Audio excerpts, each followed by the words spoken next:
10 বছরের জন্য আলতা দিঘিতে জমি লিজ নিয়ে 3 বন্ধু গড়ে তুলেছেন রেস্তোরাঁ। লক্ষ্য ছিল কম খরচে ভালো খাবার বিক্রি করবেন। এখন প্রতিদিন হাজারো মানুষ ভিড় করেন নান্দনিক এই রেস্তোরাঁ দেখতে ও এর সাশ্রয়ী মূল্যে সুস্বাদু খাবারের স্বাদ নিতে।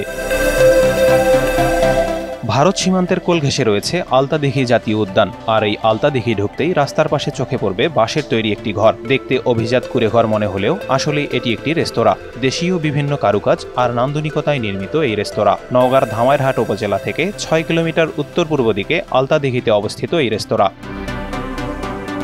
রাতের আধারে ভিতরে ও বাইরে আকর্ষণীয় রূপ ধারণ করে এটি। নান্দনিক সব বাতির আলোকসজ্জার কাজও করা হয়েছে এই রেস্তোরাঁয়। আলোকসজ্জায় ব্যয় হয়েছে প্রায় লক্ষাধিক টাকা। নান্দনিকতায় ভরপুর রেস্তোরাঁটিতে খাবার খেতে প্রতিদিনই দূর দূরান্ত থেকে ভিড় করেন দর্শনার্থীরা। একই সাথে এই রেস্তোরাঁর মাধ্যমে এলাকার বেকার যুবকদের তৈরি হয়েছে কর্মসংস্থান।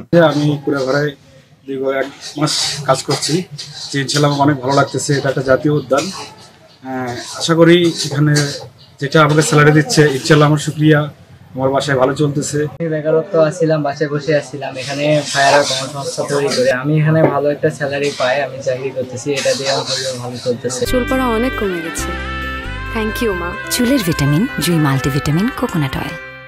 বাঁশ দিয়ে দৃষ্টিনন্দন এই স্থাপনাটির কারুকাজ ও নকশা তৈরির নেপথ্যে ছিলেন এলাকার অভিজ্ঞ কারিগররা। রিসোর্টটিকে আরও বেশি আকর্ষণীয় করতে চালে ব্যবহার করা হয়েছে খড়ের ছাউনি। দূর দূরান্ত থেকে আসছি দেখার জন্য।